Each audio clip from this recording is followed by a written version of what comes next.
Sir, आप राजनीतिज्ञ हैं और साथ साथ में राजनीति से काफी लंबे समय से आपका जुड़ाव रहा है, ना केवल आपका बल्कि आपके परिवार का भी। और जैसा कि हम जिक्र कर रहे थे, अगर हरदोई की बात करते हैं तो वहां के डेवलपमेंट में आपका और आपके परिवार का एक खासा इन्वॉल्वमेंट रहा है। इस बीच क्या कुछ इन्वॉल्वमेंट रहा, कहां से शुरुआत होती है? सबसे पहले तो इससे ही शुरू करूं।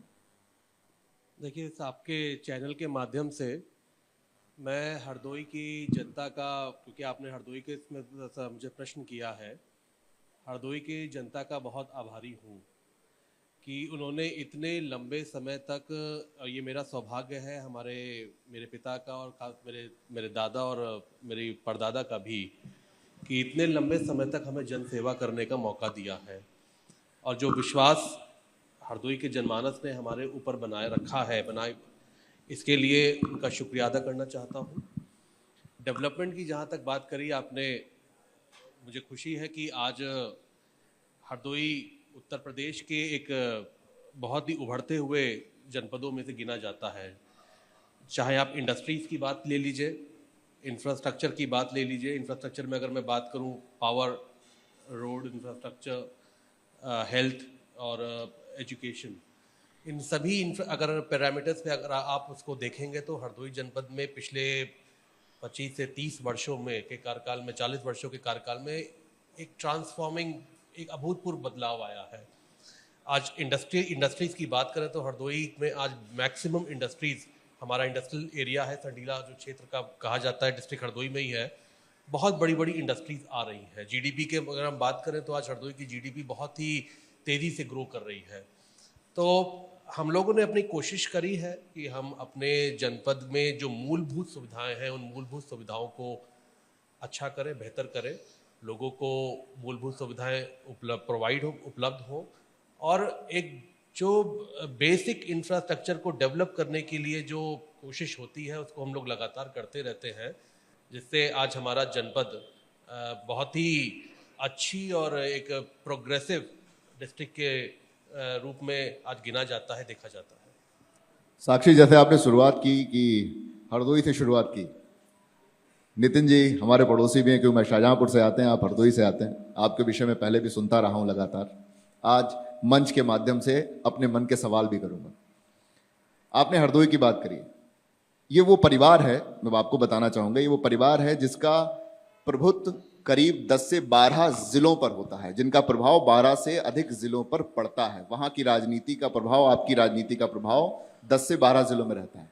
तो मेरा सवाल आपसे बहुत अहम हो जाता है कि आपने हरदोई डेवलपमेंट की बात करी, कुछ कहानियां भी मैं पुरानी का जिक्र करूंगा, उसके बाद आपसे जवाब भी चाहूंगा।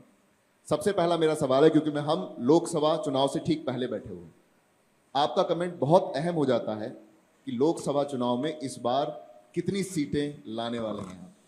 देखिए, मैं बहुत स्पष्ट कहना चाहता हूँ, ये लोकसभा चुनाव पूरे देश में आदरणीय मोदी जी के चेहरे पे लड़ा जा रहा है, मोदी जी की गारंटी पे लड़ा जा रहा है।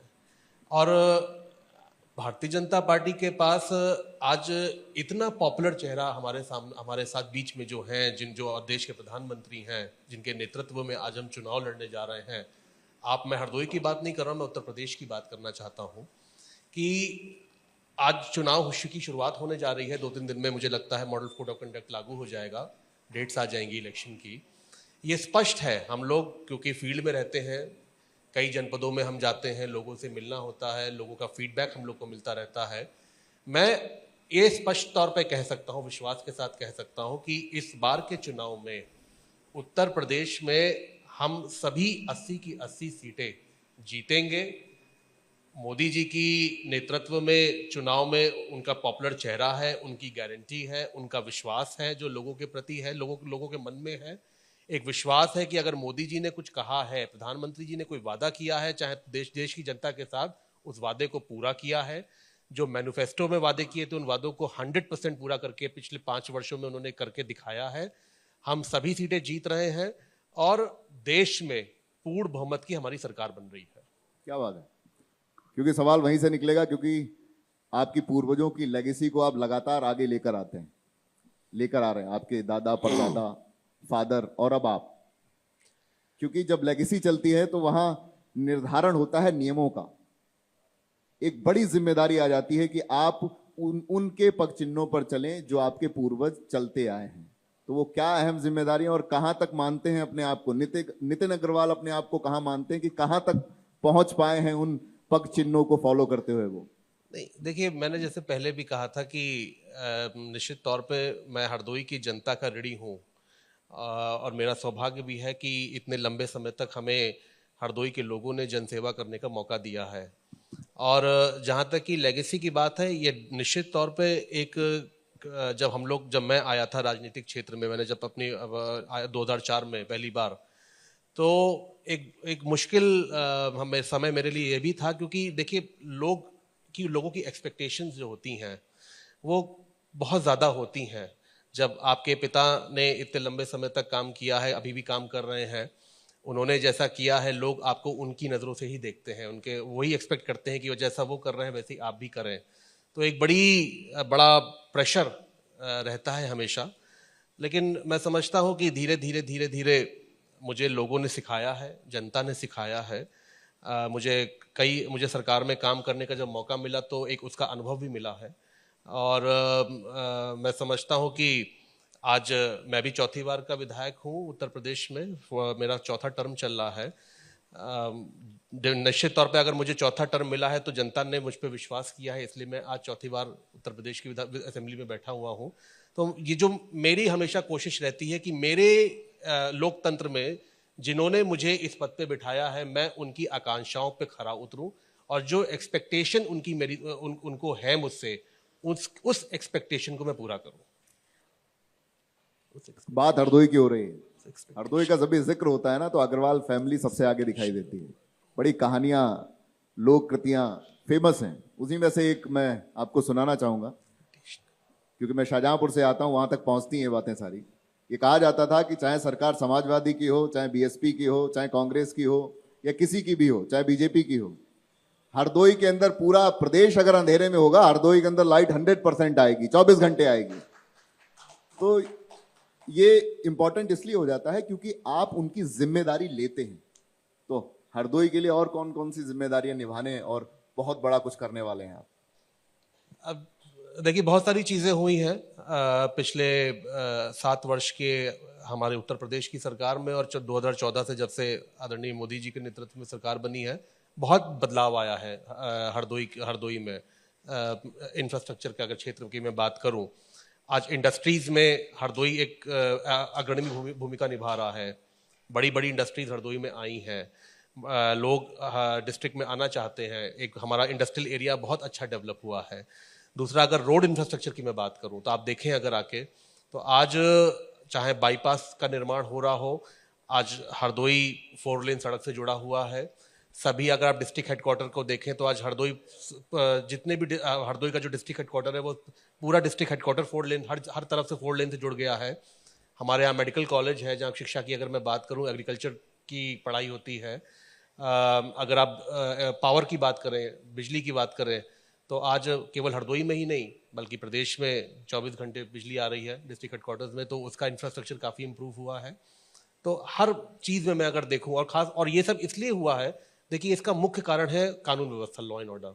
आज लॉ एंड ऑर्डर बेटर हुआ है। जब लॉ एंड ऑर्डर अच्छा होता है तो निश्चित तौर पे इन्वेस्टमेंट अपॉर्चुनिटीज़ आती हैं, इन्वेस्टमेंट होता है, जीडीपी बढ़ती है, और लोग संपन्न होते हैं। तो आज अगर मैं हरदोई की बात करूं तो पर कैपिटा इनकम जो पहले 20 वर्ष पहले, 25 वर्ष पहले जो हुआ करती थी, आज 15 से 20 टाइम्स की ज़्यादा, मतलब उसके गुणा बड़ी है पर कैपिटा इनकम हरदोई के लोगों की। तो ये सब बदलाव इतने लंबे समय में आज हमारे जनपद में आया है। क्या बात है, क्योंकि आपका विभाग आबकारी है।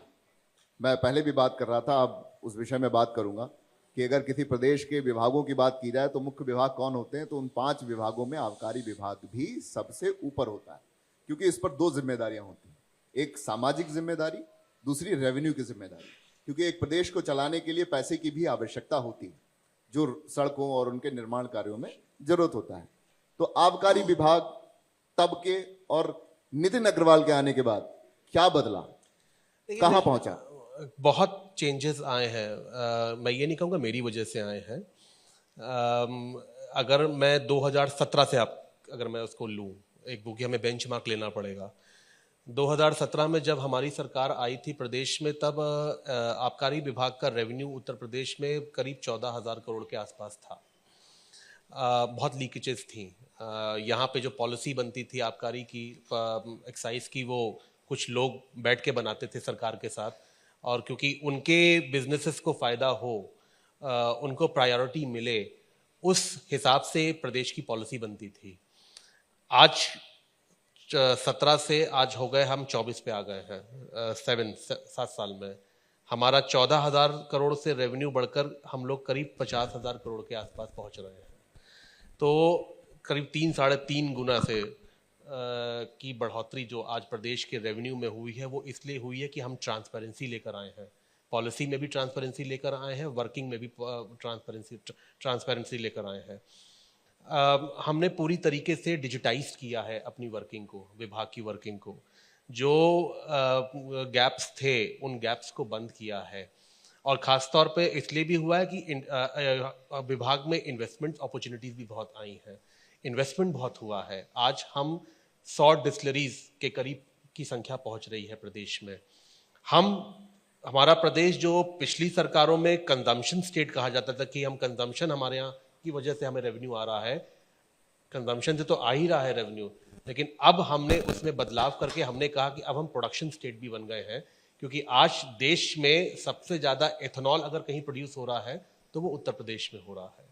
आज देश में सबसे ज़्यादा मोलासिस अगर कहीं पे प्रोडक्शन हो रहा है तो यूपी में हो रहा है, और सबसे ज़्यादा इंडस्ट्रीज़ भी अगर कहीं पे हमारे विभाग में अगर आई हैं तो वो उत्तर प्रदेश में आकर आई हैं।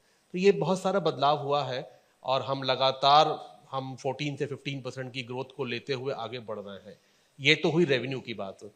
दूसरी बात हुई कि हमारी बहुत बड़ी जिम्मेदारी है कि पहले उत्तर प्रदेश में आप सुना करते थे कि कच्ची शराब पीने से, जहरीली शराब पीने से, मदिरा पीने से इतने लोगों की मौत हो गई है। हमने उस पर कंट्रोल किया, आके सख्ती आग नीचे बढ़ती, लोग अधिकारियों को बताया कि चेताया कि आपको थोड़ा सा विजिलेंट होना पड़ेगा।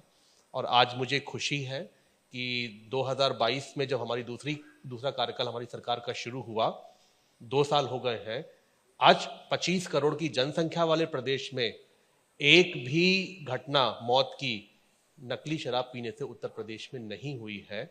मैं इसमें आदरणीय मुख्यमंत्री जी का जो मार्गदर्शन हम लोग को लगातार मिलता रहता है, उसकी वजह भी कहूँगा। विभाग विजिलेंट है, ये भी एक बहुत बड़ी वजह है। और हम, क्योंकि मैंने जैसे पहले भी कहा था कि हम पूरी ट्रांसपेरेंसी से काम कर रहे हैं, एक वो भी तीसरी भी बहुत बड़ी वजह है। क्योंकि हम इंडिया, अभी चुनाव है, चुनाव के सवाल आप पर आएंगे, बीच बीच में आपके विभाग से संबंधित भी सवाल आएंगे। अभी इंडिया गठबंधन हुआ, समाजवादी उस गठबंधन के तहत अपने प्रत्याशी उतार रही है। क्या मानते हैं कितना सक्सेसफुल रहेगा ये गठबंधन उत्तर प्रदेश में? देखिए, आपने देखा होगा गठबंधन के बहुत सारे प्रयोग उत्तर प्रदेश में हुए, विपक्ष ने किए, और समाजवादी पार्टी ने खास तौर से। 2000 मुझे याद है 2017 का जब विधानसभा चुनाव हुआ, उसमें समाजवादी पार्टी ने कांग्रेस के साथ गठबंधन करके चुनाव लड़ा था। क्या स्थिति बनी थी आपने खुद देखा था। समाजवादी पार्टी 47 विधायक लेकर पहुंची थी और कांग्रेस के करीब 2 विधायक जीते थे। उसके बाद 2019 का जब लोकसभा चुनाव हुआ, आपने देखा समाजवादी पार्टी ने बीएसपी के साथ गठबंधन किया प्रदेश में। उस वक्त ये कहने लगे लोग कि ये इतना लीथल गठबंधन है कि इसमें बहुत बड़ी जीत होगी इस गठबंधन की। लेकिन हम 67 सीटें, 67 सीट्स जीत के 80 में से 67 सीट्स हम उत्तर प्रदेश में जीते। 2022 के चुनाव में आपने देखा, 22 में भी समाजवादी पार्टी ने गठबंधन किया, छोटे दलों से गठबंधन किया, हम पूर्ण बहुमत की सरकार में आए। अब 24 के चुनाव में एक बार फिर से समाजवादी पार्टी छोटे दलों के साथ गठबंधन में आई है, इलेक्शन लड़ रही है। और नेशनल लेवल पे जो इन्होंने अपना एक अलायंस बनाया है, इंडिया अलायंस जिसे हम लोग कहते हैं, उस अलायंस के वो एक वन ऑफ द मैं कहूँगा मेंबर हैं। देखिए, मैं मानता हूँ राजनीति में, लोकतंत्र में चुनाव वही जीतता है जिस पे जनता का विश्वास होता है, जिस पे पब्लिक विश्वास करती है। चुनाव में जीत उसी की होती है। ये चाहे कितने भी गठबंधन बना लें, प्रदेश स्तर पे बना लें, नेशनल स्तर पे बना लें, लेकिन अब इनकी क्रेडिबिलिटी यूपी पॉलिटिक्स में अब करीब करीब जीरो पे पहुंच गए हैं ये लोग, क्योंकि इनकी जब सरकारें प्रदेश में थी, उस सरकार उस समय जो गुंडा राज प्रदेश में था, अराजकता का जो माहौल था, वो उत्तर प्रदेश के लोगों ने देखा है। तो एक पूरी तरीके से जो विश्वास जो ये खो चुके हैं प्रदेश की जनता का, ये किसी के साथ भी गठबंधन की राजनीति कर लें या आ जाए चुनाव लड़ लें, कोई फर्क भारतीय जनता पार्टी को नहीं पड़ने जा रहा है। कि और गठबंधन कर लें और लोगों को भी जोड़ लें, इसमें हम विश्वास की राजनीति करते हैं, भरोसे की राजनीति करते हैं, मोदी की गारंटी पर राजनीति करते हैं, और हमें, जैसे मैंने पहले कहा था, हमें पूर्ण विश्वास है कि हम उत्तर प्रदेश में सभी सीटें इस बार जीतने जा रहे हैं।